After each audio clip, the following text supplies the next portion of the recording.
사랑하는 여러분, 오늘 우리의 이야기가 여러분의 마음에 깊은 울림을 주고 삶의 어두운 길목에서 작은 등불이 되어주길 소망합니다. 만약 이 이야기가 여러분의 영혼에 와닿는다면 좋아요와 구독으로 저희의 여정에 동참해 주십시오.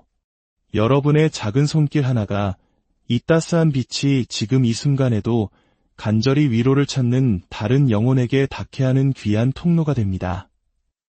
그렇게 선한 영향력을 함께 흘려보내는 여러분의 삶 위에 하나님의 크신 은혜와 평강이 늘 함께 하시기를 축복합니다. 이제 우리 영혼의 가장 깊은 질문을 향한 여정을 시작하겠습니다.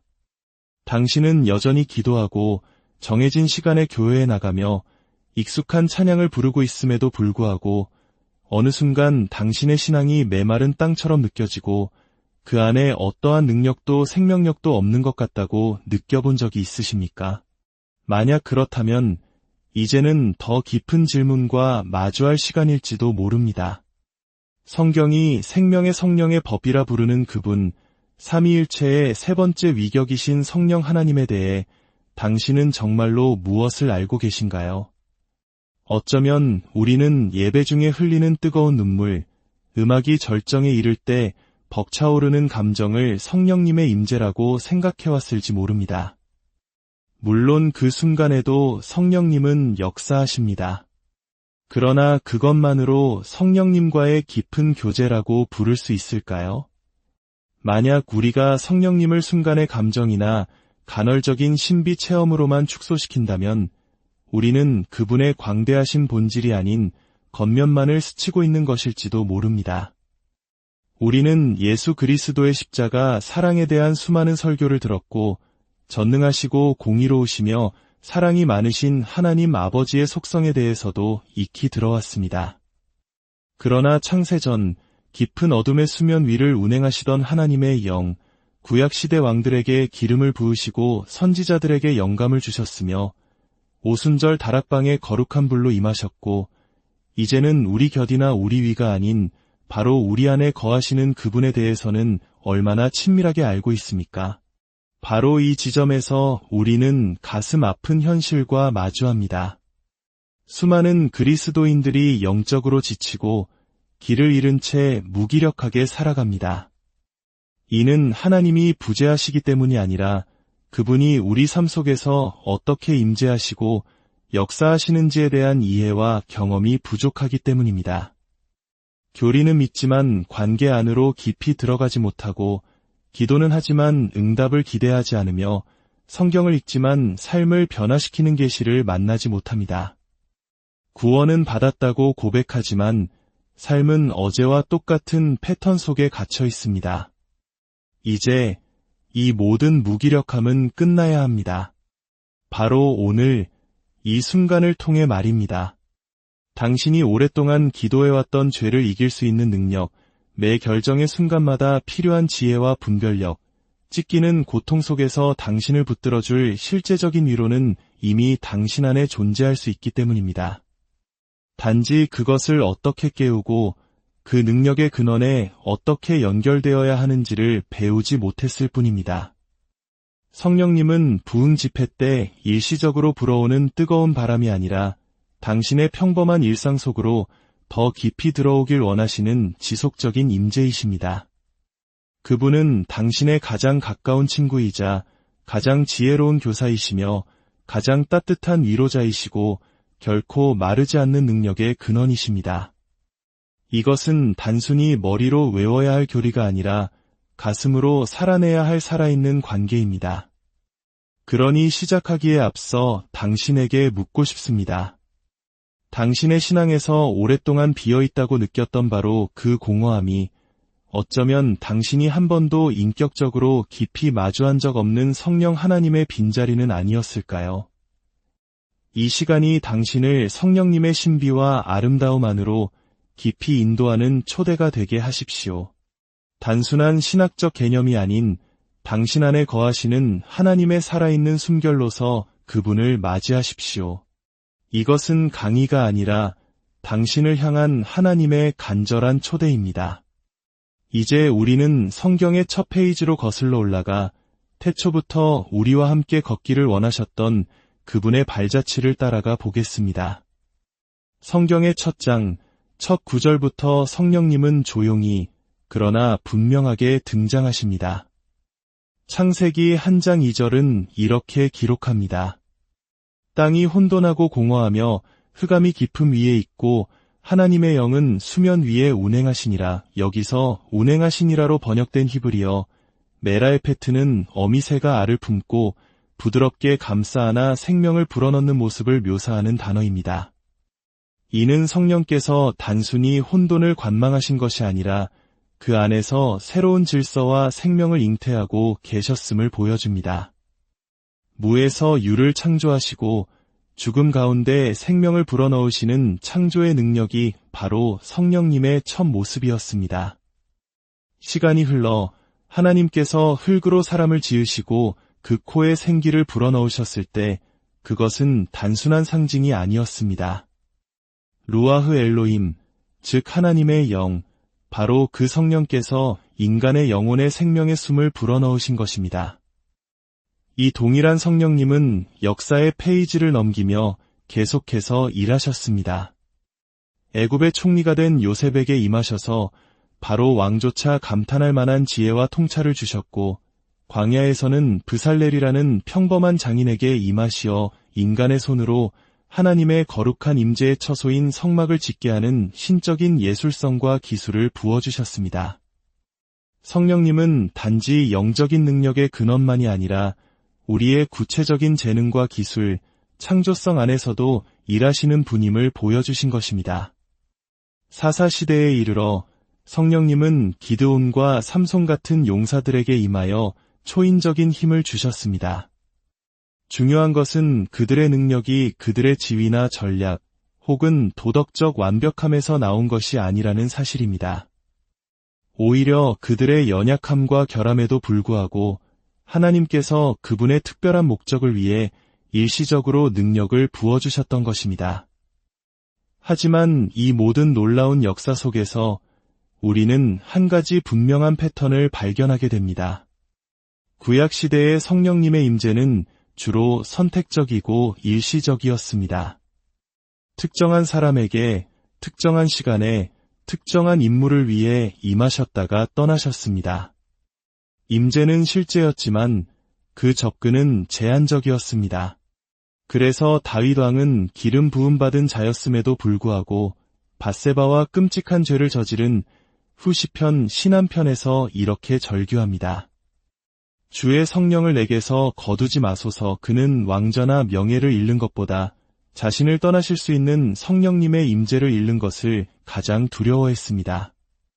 그의 절규 속에는 임시적인 방문이 아닌 영원한 내주하심에 대한 깊은 갈망이 담겨 있습니다. 이 갈망은 선지자들의 예언을 통해 이스라엘 전체의 소망으로 울려 퍼졌습니다.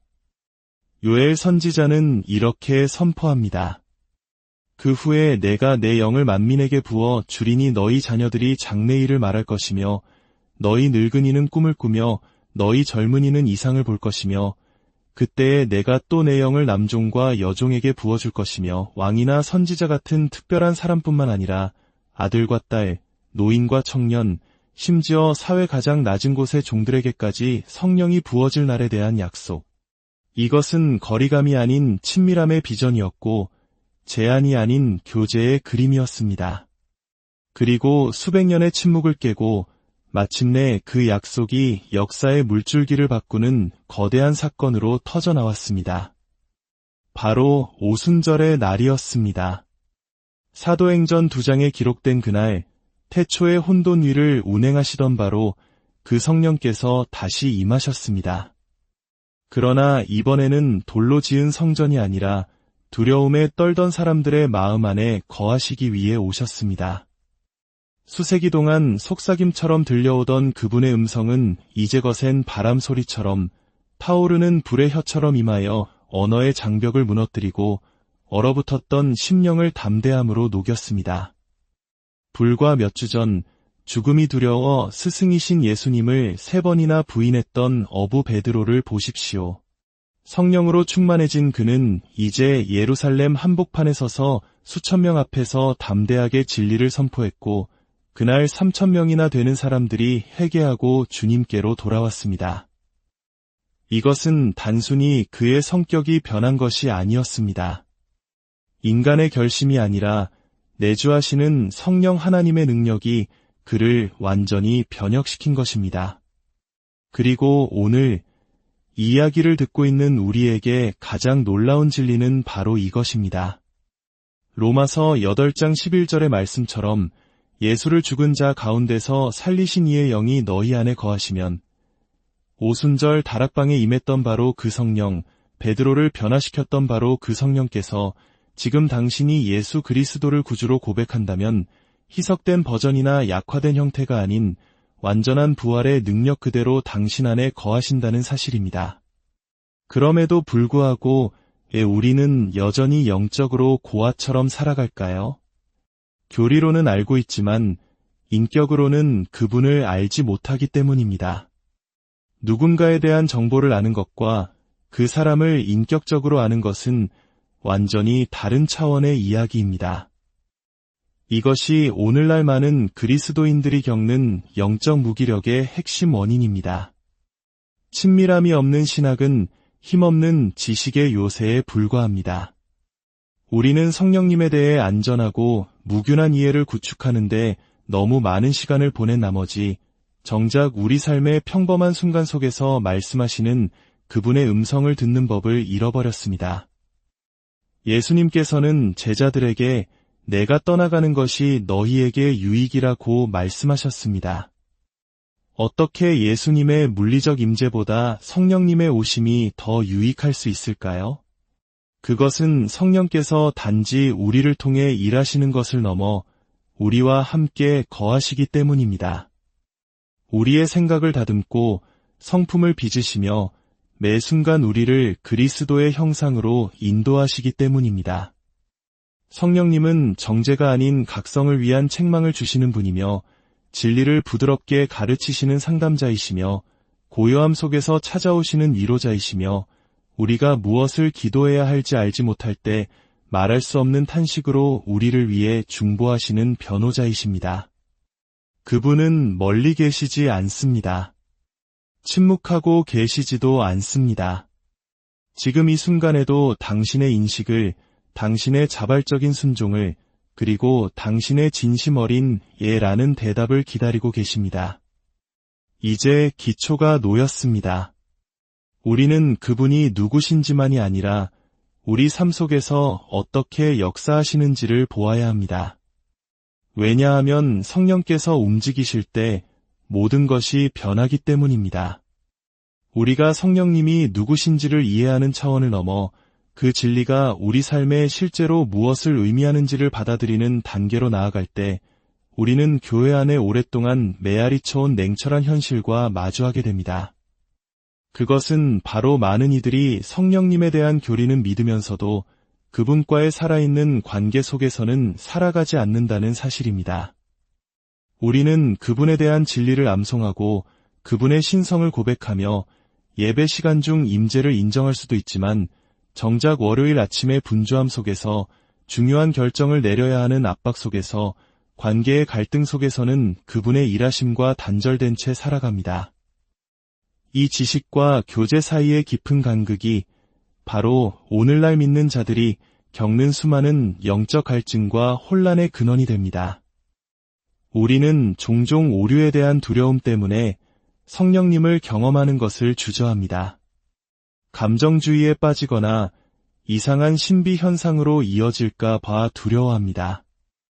혹은 성령님의 임재를 위기의 순간이나 특별한 집회에서만 필요한 것으로 축소시켜 일상의 삶에서는 잊어버린 채 살아갑니다. 그래서 어떤 이들은 기도하면서도 하나님의 응답을 진정으로 기대하지 않고 성경을 읽으면서도 그 말씀이 오늘 나에게 살아있는 음성으로 들려올 것을 기대하지 않습니다.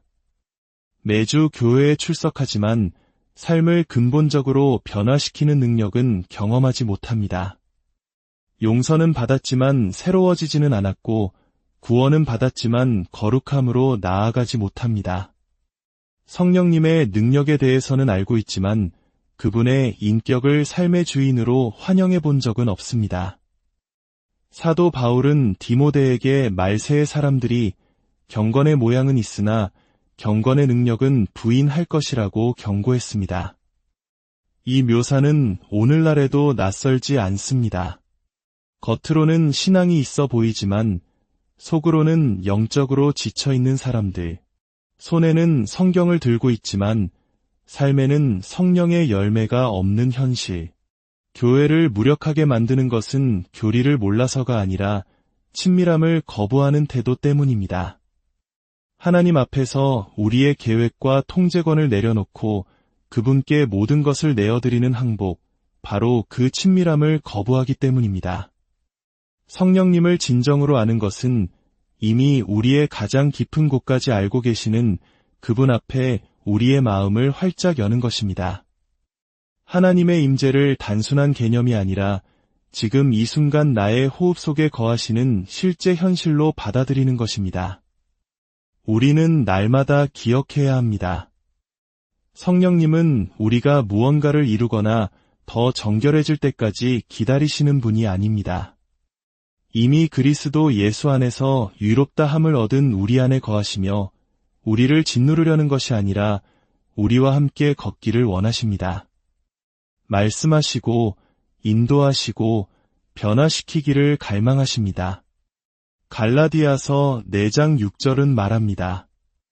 너희가 아들임으로 하나님이 그 아들의 영을 우리 마음 가운데 보내사 아빠 아버지라 부르게 하셨느니라. 이 부르짖음은 학문적인 지식에서 나오는 것이 아니라 깊은 관계와 친밀함에서 터져나오는 살아있는 고백입니다. 성령님을 안다는 것은 그분의 음성을 듣기 위해 삶의 속도를 늦추고 때로는 하나님의 감동이 우리의 계획을 방해할 수 있도록 마음과 일정 속의 여지를 남겨두는 것입니다. 그것은 우리가 익숙해진 안락함을 포기하고 내 삶을 내 뜻대로 조종하려는 마음을 내려놓으며 내면 세계를 하나님의 질서로 다시 배열하는 것을 의미합니다. 겉보기엔 큰 비용을 치르는 것처럼 보일지 모르지만 이것이야말로 진정한 영적 자유로 가는 유일한 길입니다. 성령님 없이 살아가는 신앙은 무겁고 공허하며 결국 지치는 인간의 노력만 남기 때문입니다. 그러므로 우리는 성령님을 가끔 인사나 나누는 손님처럼 대하는 것을 멈춰야 합니다. 예수님께서 약속하신 대로 우리 안에 거하시는 그리스도의 임재 그 자체로 여기며 살아야 합니다. 요한복음 14장 17절은 말씀합니다. 그는 너희와 함께 거하시며 또 너희 속에 계시겠음이라. 우리가 이 말씀을 진정으로 믿는다면 어떻게 여전히 혼자인 것처럼 모든 짐을 홀로 짊어진 것처럼 살아갈 수 있겠습니까? 성령님은 구원의 과정에서 맨 마지막에 덧붙여진 부록이 아니라 바로 그 구원의 선물이자 우리가 천국 가는 날까지 우리와 동행하시기 위해 주어진 하나님의 임재 그 자체이십니다. 이제 우리는 단지 성령님의 존재를 믿는 것에 머무르지 않고 매일의 삶 속에서 그분의 임재 안에 거하기로 선택해야 할 때입니다. 왜냐하면 그분을 인격적으로 아는 자는 변화되고 그분과 동행하는 자는 더 이상 예전과 같을 수 없기 때문입니다. 창조의 순간부터 선지자와 왕들을 통해 역사하시고 마침내 오순절의 불로 임하신 성령님. 그분의 이야기는 구속사의 2개의 거대한 산, 시내산과 팔복산의 이야기에서 극적으로 펼쳐집니다. 이 두 산은 하나님의 공의와 자비, 율법과 은혜라는 2가지 거대한 진리를 상징하며 이를 통해 우리는 하나님의 온전한 마음을 엿볼 수 있습니다. 신의 산은 두려움의 산이었습니다. 하나님이 강림하실 때 천둥과 번개가 치고 사는 연기로 자욱했으며 백성들은 두려움에 떨며 가까이 가지 못했습니다. 그곳에서 하나님은 십계명, 즉 그분의 거룩한 기준을 선포하셨습니다. 율법은 완전했지만 동시에 인간이 스스로의 힘으로는 결코 그 기준에 도달할 수 없는 죄인임을 드러내는 거울이었습니다. 신의 산은 우리에게 구원자가 왜 필요한지를 절실히 깨닫게 하는 필연적인 시작이었습니다.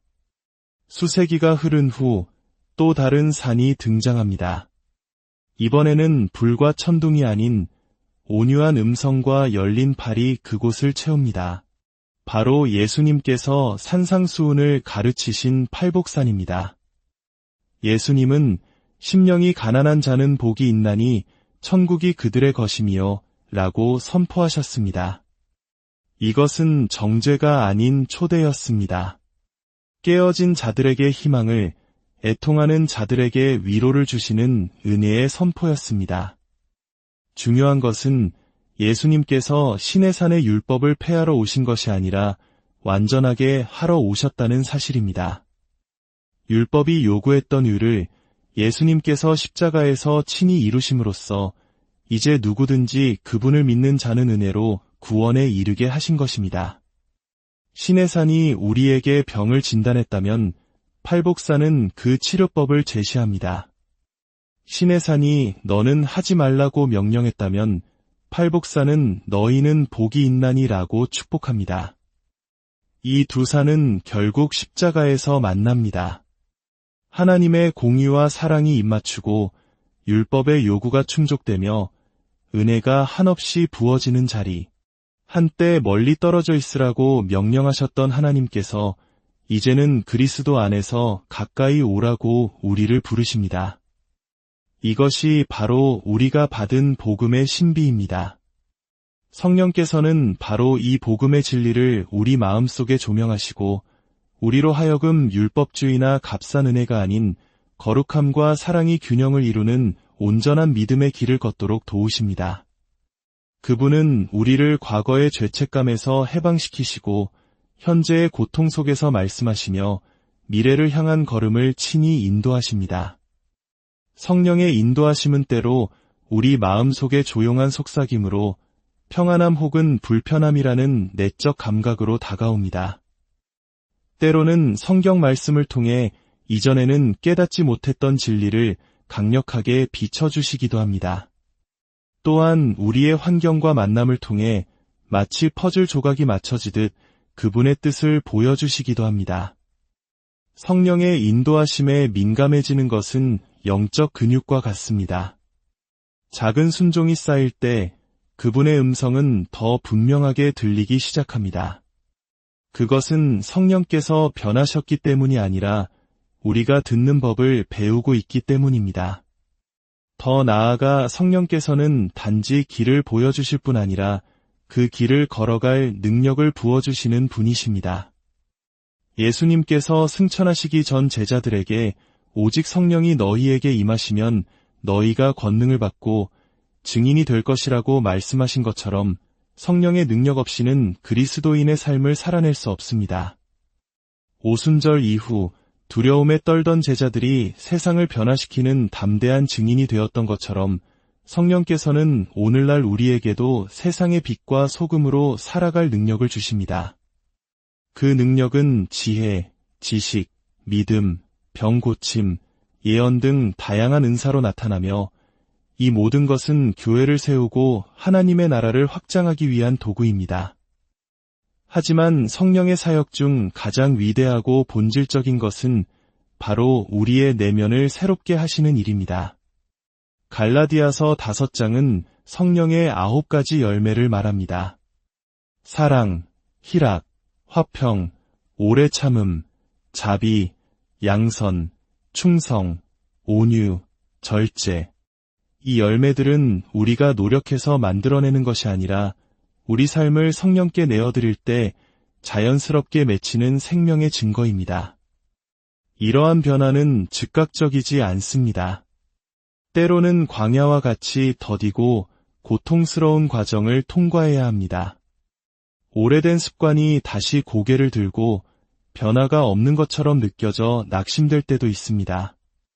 그러나 성령께서는 우리의 약함 속에서도 신실하게 일하시며 포도나무 가지를 치는 농부처럼 우리를 더 많은 열매를 맺도록 빚어가십니다. 홍해를 가르는 기적 못지않게 미워할 수밖에 없는 사람을 사랑하게 되는 것, 절망적인 상황 속에서도 평안을 잃지 않는 것, 이것이 바로 성령께서 우리 안에서 이루시는 가장 놀라운 기적입니다. 사랑하는 여러분, 이 거룩한 여정을 마무리하며 우리 앞에 놓인 질문은 이제 성령에 대해 무엇을 믿는가가 아니라 그분께 어떻게 응답할 것인가입니다. 성령께서는 결코 억지로 우리 삶에 들어오지 않으십니다. 그분은 강요하지 않으시고 우리의 분주한 일정이나 내려놓지 못하는 산만함과 경쟁하지 않으십니다. 요한계시록의 말씀처럼 그분은 우리 마음의 문 밖에 서서 두드리고 계십니다. 그리고 우리가 그 음성을 듣고 문을 열기를 기다리고 계십니다. 그 초대에 응답하는 것은 정직함에서 시작됩니다. 내 힘만으로는 신앙생활을 제대로 할 수 없다는 것을 인정하는 것, 하나님에 대해 아는 것과 그분을 인격적으로 동행하는 것 사이의 괴리를 솔직히 마주하는 것에서 진짜 순복은 시작됩니다. 성령으로 충만해지는 삶은 단 한 번의 뜨거운 체험이 아니라 날마다 계속해서 그분으로 채워져야 하는 지속적인 과정입니다. 우리는 쉽게 비워지는 그릇과 같아서 세상의 염려와 죄악으로 인해 영적인 감각이 무뎌지기 때문입니다. 어제의 은혜로 오늘을 살 수 없습니다. 매일 아침 우리는 새로운 기름 부으심을 구해야 합니다. 만일 지금 당신의 삶이 메마르고 무감각하며 힘을 잃었다고 느껴진다면 그것은 끝이 아니라 새로운 시작을 위한 초대입니다. 지금 이 자리에서 정직하게 기도하십시오. 성령 하나님, 저는 단지 당신에 대해 아는 것을 넘어 당신과 함께 걷기를 원합니다. 제 힘으로는 할 수 없음을 고백합니다. 메마른 제 영혼을 다시 채워주십시오. 다시 말씀해 주십시오.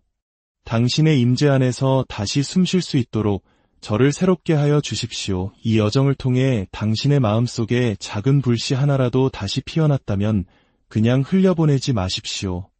믿음으로 반응하십시오. 그 불꽃은 한 사람의 순복에서 시작되어 당신의 가정과 공동체, 나아가 세상을 향한 하나님의 영광을 드러내는 거대한 불길이 될 수 있습니다. 이것은 메시지의 끝이 아닙니다. 이것은 살아계신 하나님의 영, 성령께 온전히 인도받는 삶의 시작입니다. 당신은 방황하도록 지음받은 존재가 아닙니다. 당신은 하나님의 임재로 불타오르도록 창조되었습니다. 그러니 이제 마음의 문을 여십시오. 그분을 맞이하십시오. 그리고 이 순간 이후로 당신의 노력과 지혜가 아닌 오직 성령의 능력으로 걸어가십시오. 하나님의 영으로 인도함을 받는 자들은 곧 하나님의 아들과 딸들이기 때문입니다.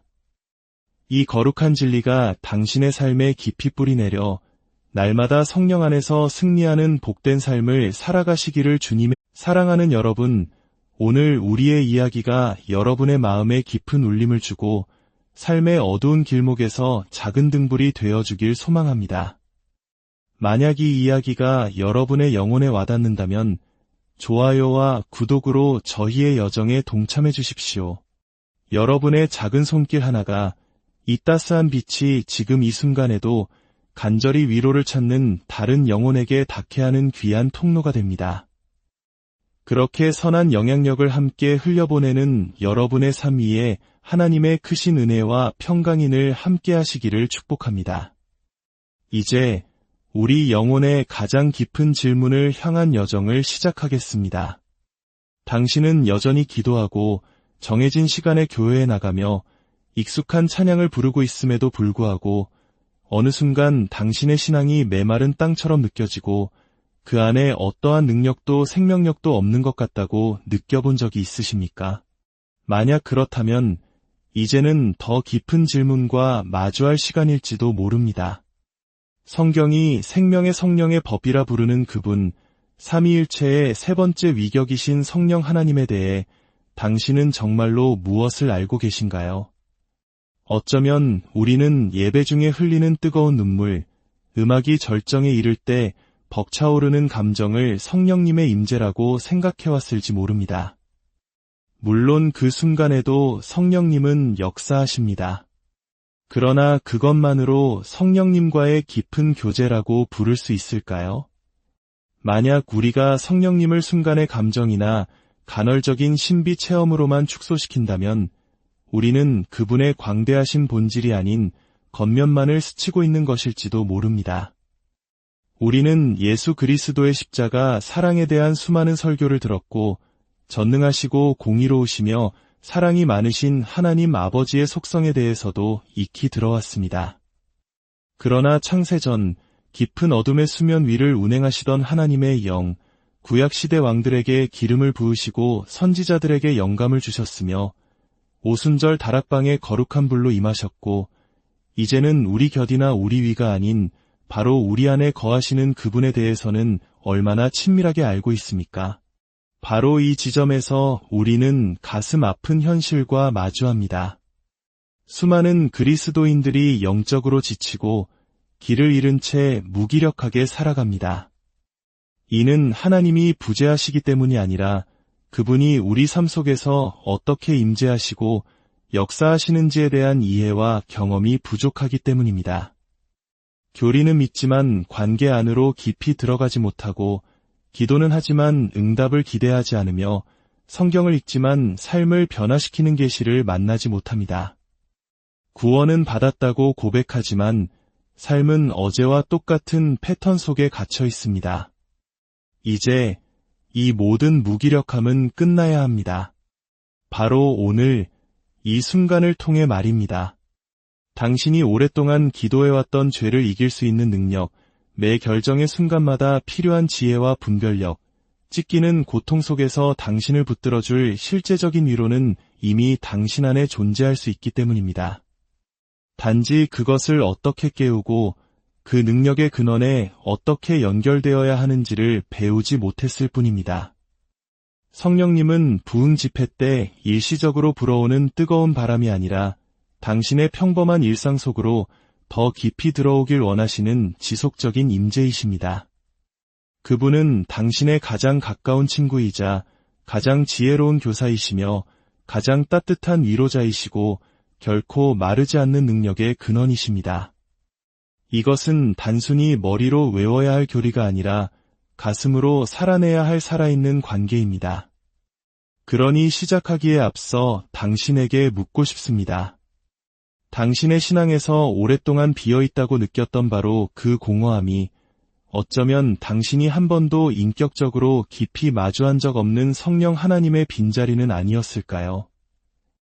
이 시간이 당신을 성령님의 신비와 아름다움 안으로 깊이 인도하는 초대가 되게 하십시오. 단순한 신학적 개념이 아닌 당신 안에 거하시는 하나님의 살아있는 숨결로서 그분을 맞이하십시오. 이것은 강의가 아니라 당신을 향한 하나님의 간절한 초대입니다. 이제 우리는 성경의 첫 페이지로 거슬러 올라가 태초부터 우리와 함께 걷기를 원하셨던 그분의 발자취를 따라가 보겠습니다. 성경의 첫 장, 첫 구절부터 성령님은 조용히 그러나 분명하게 등장하십니다. 창세기 1장 2절은 이렇게 기록합니다. 땅이 혼돈하고 공허하며 흑암이 깊음 위에 있고 하나님의 영은 수면 위에 운행하시니라. 여기서 운행하시니라로 번역된 히브리어 메라의 페트는 어미새가 알을 품고 부드럽게 감싸 안아 생명을 불어넣는 모습을 묘사하는 단어입니다. 이는 성령께서 단순히 혼돈을 관망하신 것이 아니라 그 안에서 새로운 질서와 생명을 잉태하고 계셨음을 보여줍니다. 무에서 유를 창조하시고 죽음 가운데 생명을 불어넣으시는 창조의 능력이 바로 성령님의 첫 모습이었습니다. 시간이 흘러 하나님께서 흙으로 사람을 지으시고 그 코에 생기를 불어넣으셨을 때 그것은 단순한 상징이 아니었습니다. 루아흐 엘로힘, 즉 하나님의 영, 바로 그 성령께서 인간의 영혼에 생명의 숨을 불어넣으신 것입니다. 이 동일한 성령님은 역사의 페이지를 넘기며 계속해서 일하셨습니다. 애굽의 총리가 된 요셉에게 임하셔서 바로 왕조차 감탄할 만한 지혜와 통찰을 주셨고 광야에서는 브살렐이라는 평범한 장인에게 임하시어 인간의 손으로 하나님의 거룩한 임재의 처소인 성막을 짓게 하는 신적인 예술성과 기술을 부어주셨습니다. 성령님은 단지 영적인 능력의 근원만이 아니라 우리의 구체적인 재능과 기술, 창조성 안에서도 일하시는 분임을 보여주신 것입니다. 사사시대에 이르러 성령님은 기드온과 삼손 같은 용사들에게 임하여 초인적인 힘을 주셨습니다.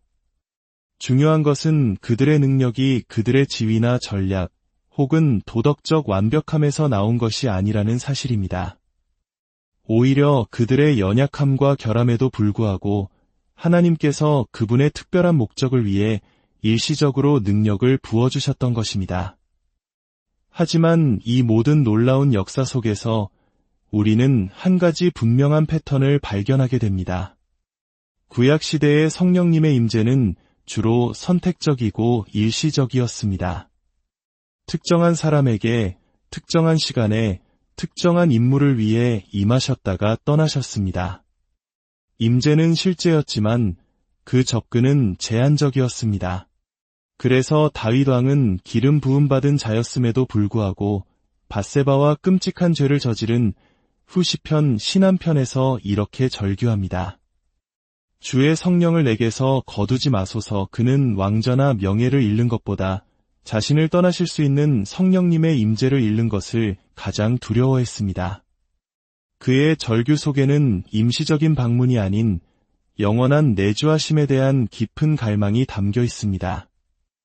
이 갈망은 선지자들의 예언을 통해 이스라엘 전체의 소망으로 울려 퍼졌습니다. 요엘 선지자는 이렇게 선포합니다. 그 후에 내가 내 영을 만민에게 부어 주리니 너희 자녀들이 장래일을 말할 것이며 너희 늙은이는 꿈을 꾸며 너희 젊은이는 이상을 볼 것이며 그때에 내가 또 내 영을 남종과 여종에게 부어줄 것이며 왕이나 선지자 같은 특별한 사람뿐만 아니라 아들과 딸, 노인과 청년, 심지어 사회 가장 낮은 곳의 종들에게까지 성령이 부어질 날에 대한 약속. 이것은 거리감이 아닌 친밀함의 비전이었고 제한이 아닌 교제의 그림이었습니다. 그리고 수백 년의 침묵을 깨고 마침내 그 약속이 역사의 물줄기를 바꾸는 거대한 사건으로 터져나왔습니다. 바로 오순절의 날이었습니다.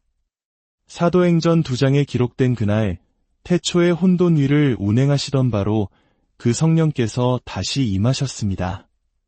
그러나 이번에는 돌로 지은 성전이 아니라 두려움에 떨던 사람들의 마음 안에 거하시기 위해 오셨습니다. 수세기 동안 속삭임처럼 들려오던 그분의 음성은 이제 거센 바람 소리처럼 타오르는 불의 혀처럼 임하여 언어의 장벽을 무너뜨리고 얼어붙었던 심령을 담대함으로 녹였습니다. 불과 몇 주 전 죽음이 두려워 스승이신 예수님을 3번이나 부인했던 어부 베드로를 보십시오. 성령으로 충만해진 그는 이제 예루살렘 한복판에 서서 수천 명 앞에서 담대하게 진리를 선포했고 그날 3,000명이나 되는 사람들이 회개하고 주님께로 돌아왔습니다. 이것은 단순히 그의 성격이 변한 것이 아니었습니다. 인간의 결심이 아니라 내주하시는 성령 하나님의 능력이 그를 완전히 변혁시킨 것입니다. 그리고 오늘 이 이야기를 듣고 있는 우리에게 가장 놀라운 진리는 바로 이것입니다. 로마서 8장 11절의 말씀처럼 예수를 죽은 자 가운데서 살리신 이의 영이 너희 안에 거하시면 오순절 다락방에 임했던 바로 그 성령, 베드로를 변화시켰던 바로 그 성령께서 지금 당신이 예수 그리스도를 구주로 고백한다면 희석된 버전이나 약화된 형태가 아닌 완전한 부활의 능력 그대로 당신 안에 거하신다는 사실입니다. 그럼에도 불구하고 우리는 여전히 영적으로 고아처럼 살아갈까요? 교리로는 알고 있지만 인격으로는 그분을 알지 못하기 때문입니다. 누군가에 대한 정보를 아는 것과 그 사람을 인격적으로 아는 것은 완전히 다른 차원의 이야기입니다. 이것이 오늘날 많은 그리스도인들이 겪는 영적 무기력의 핵심 원인입니다. 친밀함이 없는 신학은 힘없는 지식의 요새에 불과합니다. 우리는 성령님에 대해 안전하고 무균한 이해를 구축하는데 너무 많은 시간을 보낸 나머지 정작 우리 삶의 평범한 순간 속에서 말씀하시는 그분의 음성을 듣는 법을 잃어버렸습니다. 예수님께서는 제자들에게 내가 떠나가는 것이 너희에게 유익이라고 말씀하셨습니다. 어떻게 예수님의 물리적 임재보다 성령님의 오심이 더 유익할 수 있을까요? 그것은 성령께서 단지 우리를 통해 일하시는 것을 넘어 우리와 함께 거하시기 때문입니다. 우리의 생각을 다듬고 성품을 빚으시며 매 순간 우리를 그리스도의 형상으로 인도하시기 때문입니다. 성령님은 정죄가 아닌 각성을 위한 책망을 주시는 분이며 진리를 부드럽게 가르치시는 상담자이시며 고요함 속에서 찾아오시는 위로자이시며 우리가 무엇을 기도해야 할지 알지 못할 때 말할 수 없는 탄식으로 우리를 위해 중보하시는 변호자이십니다. 그분은 멀리 계시지 않습니다. 침묵하고 계시지도 않습니다. 지금 이 순간에도 당신의 인식을, 당신의 자발적인 순종을, 그리고 당신의 진심 어린 예라는 대답을 기다리고 계십니다. 이제 기초가 놓였습니다. 우리는 그분이 누구신지만이 아니라 우리 삶 속에서 어떻게 역사하시는지를 보아야 합니다. 왜냐하면 성령께서 움직이실 때 모든 것이 변하기 때문입니다. 우리가 성령님이 누구신지를 이해하는 차원을 넘어 그 진리가 우리 삶에 실제로 무엇을 의미하는지를 받아들이는 단계로 나아갈 때 우리는 교회 안에 오랫동안 메아리 쳐온 냉철한 현실과 마주하게 됩니다. 그것은 바로 많은 이들이 성령님에 대한 교리는 믿으면서도 그분과의 살아있는 관계 속에서는 살아가지 않는다는 사실입니다. 우리는 그분에 대한 진리를 암송하고 그분의 신성을 고백하며 예배 시간 중 임재를 인정할 수도 있지만 정작 월요일 아침의 분주함 속에서 중요한 결정을 내려야 하는 압박 속에서 관계의 갈등 속에서는 그분의 일하심과 단절된 채 살아갑니다. 이 지식과 교제 사이의 깊은 간극이 바로 오늘날 믿는 자들이 겪는 수많은 영적 갈증과 혼란의 근원이 됩니다. 우리는 종종 오류에 대한 두려움 때문에 성령님을 경험하는 것을 주저합니다. 감정주의에 빠지거나 이상한 신비 현상으로 이어질까 봐 두려워합니다. 혹은 성령님의 임재를 위기의 순간이나 특별한 집회에서만 필요한 것으로 축소시켜 일상의 삶에서는 잊어버린 채 살아갑니다.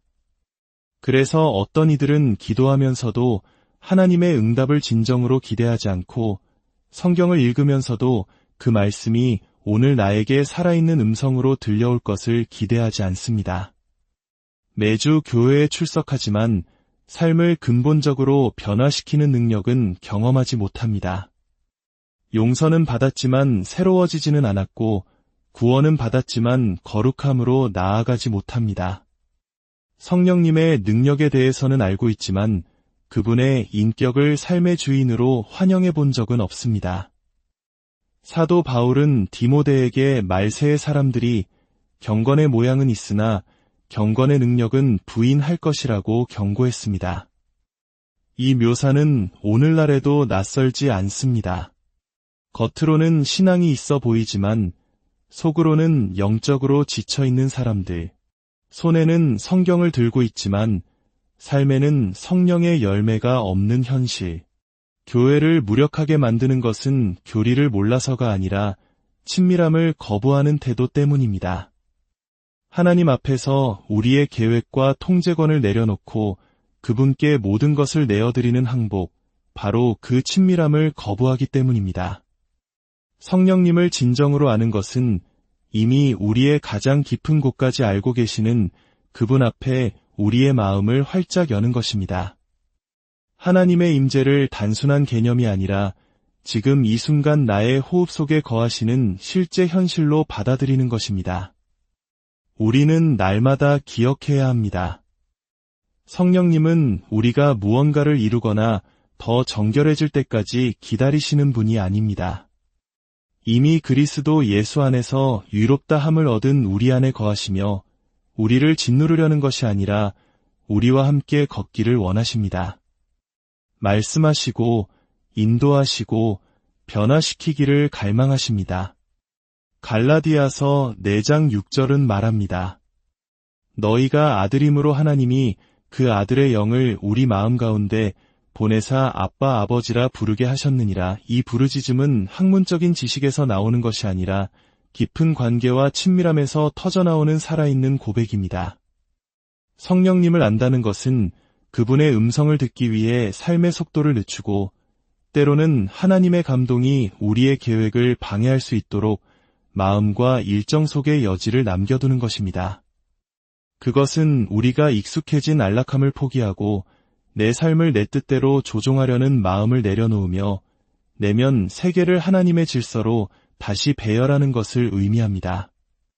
겉보기엔 큰 비용을 치르는 것처럼 보일지 모르지만 이것이야말로 진정한 영적 자유로 가는 유일한 길입니다. 성령님 없이 살아가는 신앙은 무겁고 공허하며 결국 지치는 인간의 노력만 남기 때문입니다. 그러므로 우리는 성령님을 가끔 인사나 나누는 손님처럼 대하는 것을 멈춰야 합니다. 예수님께서 약속하신 대로 우리 안에 거하시는 그리스도의 임재 그 자체로 여기며 살아야 합니다. 요한복음 14장 17절은 말씀합니다. 그는 너희와 함께 거하시며 또 너희 속에 계시겠음이라. 우리가 이 말씀을 진정으로 믿는다면 어떻게 여전히 혼자인 것처럼 모든 짐을 홀로 짊어진 것처럼 살아갈 수 있겠습니까? 성령님은 구원의 과정에서 맨 마지막에 덧붙여진 부록이 아니라 바로 그 구원의 선물이자 우리가 천국 가는 날까지 우리와 동행하시기 위해 주어진 하나님의 임재 그 자체이십니다. 이제 우리는 단지 성령님의 존재를 믿는 것에 머무르지 않고 매일의 삶 속에서 그분의 임재 안에 거하기로 선택해야 할 때입니다. 왜냐하면 그분을 인격적으로 아는 자는 변화되고 그분과 동행하는 자는 더 이상 예전과 같을 수 없기 때문입니다. 창조의 순간부터 선지자와 왕들을 통해 역사하시고 마침내 오순절의 불로 임하신 성령님. 그분의 이야기는 구속사의 2개의 거대한 산, 시내산과 팔복산의 이야기에서 극적으로 펼쳐집니다. 이 두 산은 하나님의 공의와 자비, 율법과 은혜라는 2가지 거대한 진리를 상징하며 이를 통해 우리는 하나님의 온전한 마음을 엿볼 수 있습니다. 시내산은 두려움의 산이었습니다. 하나님이 강림하실 때 천둥과 번개가 치고 사는 연기로 자욱했으며 백성들은 두려움에 떨며 가까이 가지 못했습니다. 그곳에서 하나님은 십계명, 즉 그분의 거룩한 기준을 선포하셨습니다.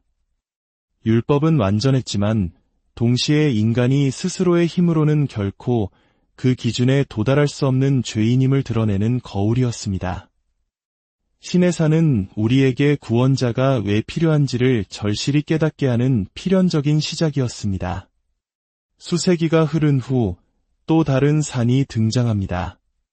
이번에는 불과 천둥이 아닌 온유한 음성과 열린 팔이 그곳을 채웁니다. 바로 예수님께서 산상수훈을 가르치신 팔복산입니다. 예수님은 심령이 가난한 자는 복이 있나니 천국이 그들의 것이며 라고 선포하셨습니다. 이것은 정죄가 아닌 초대였습니다. 깨어진 자들에게 희망을, 애통하는 자들에게 위로를 주시는 은혜의 선포였습니다. 중요한 것은 예수님께서 시내산의 율법을 폐하러 오신 것이 아니라 완전하게 하러 오셨다는 사실입니다. 율법이 요구했던 의를 예수님께서 십자가에서 친히 이루심으로써 이제 누구든지 그분을 믿는 자는 은혜로 구원에 이르게 하신 것입니다. 시내산이 우리에게 병을 진단했다면 팔복산은 그 치료법을 제시합니다.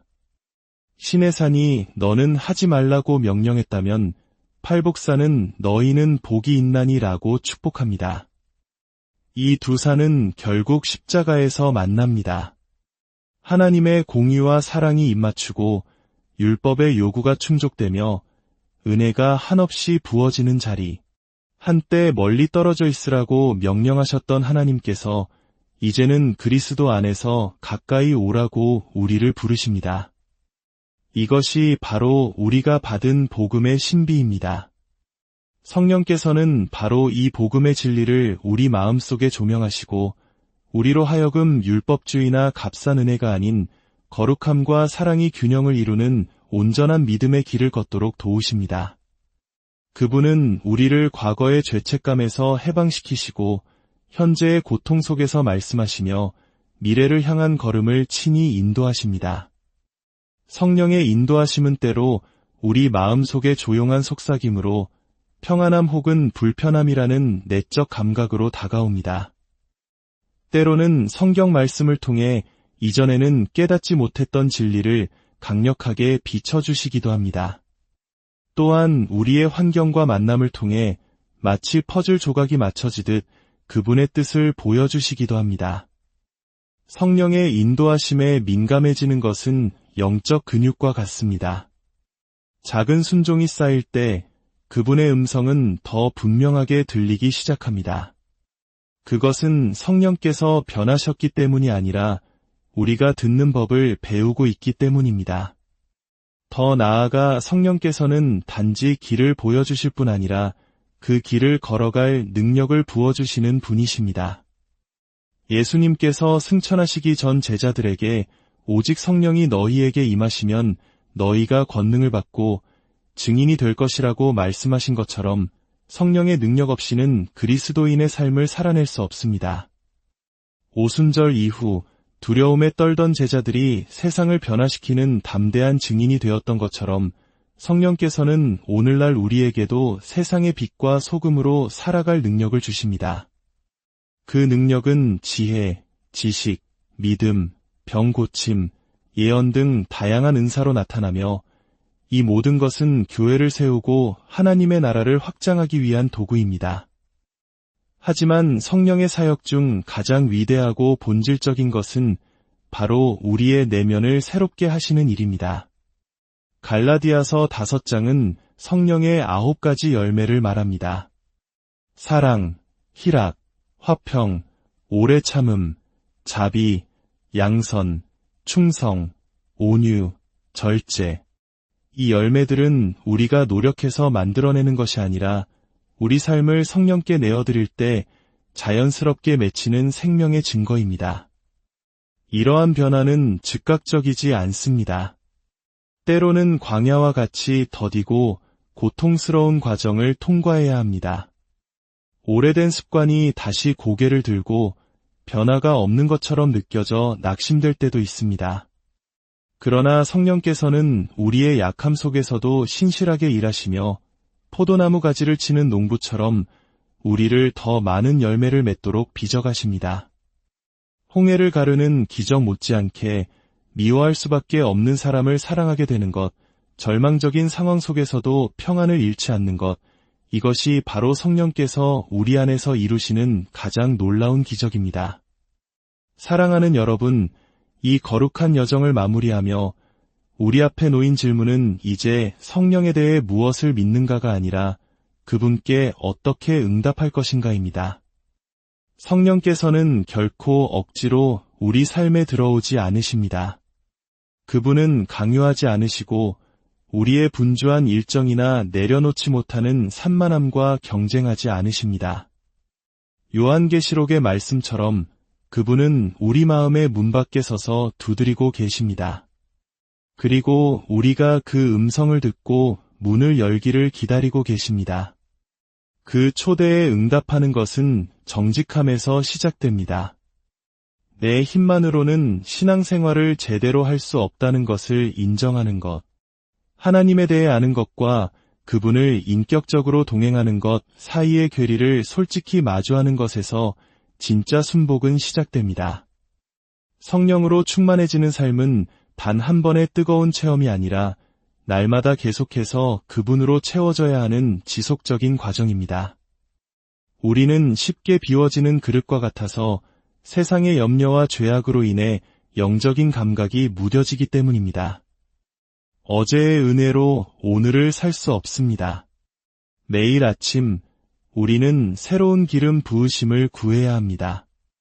만일 지금 당신의 삶이 메마르고 무감각하며 힘을 잃었다고 느껴진다면 그것은 끝이 아니라 새로운 시작을 위한 초대입니다. 지금 이 자리에서 정직하게 기도하십시오. 성령 하나님, 저는 단지 당신에 대해 아는 것을 넘어 당신과 함께 걷기를 원합니다. 제 힘으로는 할 수 없음을 고백합니다. 메마른 제 영혼을 다시 채워주십시오. 다시 말씀해 주십시오. 당신의 임재 안에서 다시 숨쉴 수 있도록 저를 새롭게 하여 주십시오. 이 여정을 통해 당신의 마음속에 작은 불씨 하나라도 다시 피어났다면 그냥 흘려보내지 마십시오. 믿음으로 반응하십시오.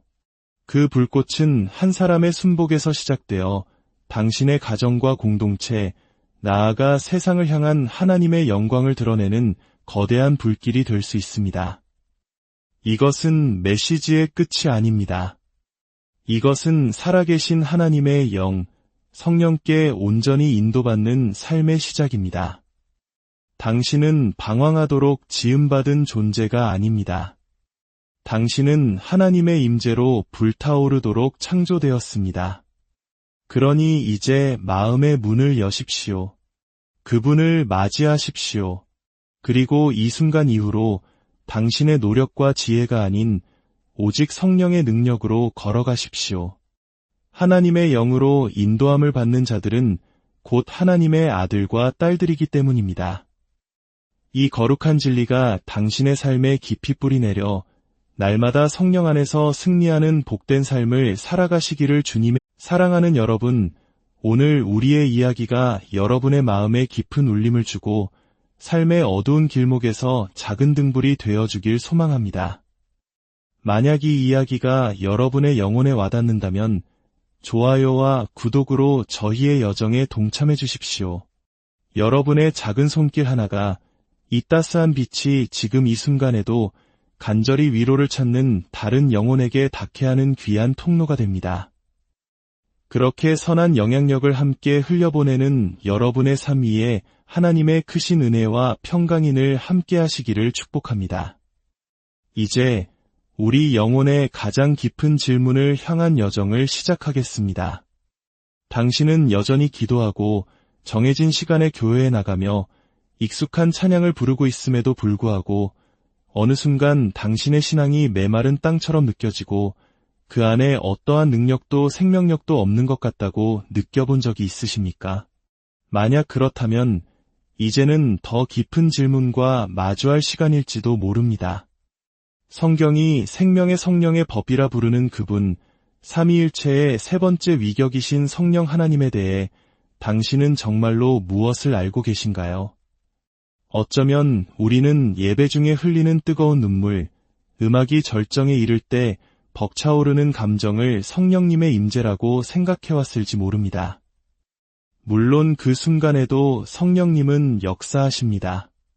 그러나 그것만으로 성령님과의 깊은 교제라고 부를 수 있을까요? 만약 우리가 성령님을 순간의 감정이나 간헐적인 신비 체험으로만 축소시킨다면 우리는 그분의 광대하신 본질이 아닌 겉면만을 스치고 있는 것일지도 모릅니다. 우리는 예수 그리스도의 십자가 사랑에 대한 수많은 설교를 들었고 전능하시고 공의로우시며 사랑이 많으신 하나님 아버지의 속성에 대해서도 익히 들어왔습니다. 그러나 창세전 깊은 어둠의 수면 위를 운행하시던 하나님의 영, 구약시대 왕들에게 기름을 부으시고 선지자들에게 영감을 주셨으며 오순절 다락방에 거룩한 불로 임하셨고 이제는 우리 곁이나 우리 위가 아닌 바로 우리 안에 거하시는 그분에 대해서는 얼마나 친밀하게 알고 있습니까? 바로 이 지점에서 우리는 가슴 아픈 현실과 마주합니다. 수많은 그리스도인들이 영적으로 지치고 길을 잃은 채 무기력하게 살아갑니다. 이는 하나님이 부재하시기 때문이 아니라 그분이 우리 삶 속에서 어떻게 임재하시고 역사하시는지에 대한 이해와 경험이 부족하기 때문입니다. 교리는 믿지만 관계 안으로 깊이 들어가지 못하고 기도는 하지만 응답을 기대하지 않으며 성경을 읽지만 삶을 변화시키는 계시를 만나지 못합니다. 구원은 받았다고 고백하지만 삶은 어제와 똑같은 패턴 속에 갇혀 있습니다. 이제 이 모든 무기력함은 끝나야 합니다. 바로 오늘 이 순간을 통해 말입니다. 당신이 오랫동안 기도해왔던 죄를 이길 수 있는 능력, 매 결정의 순간마다 필요한 지혜와 분별력, 찢기는 고통 속에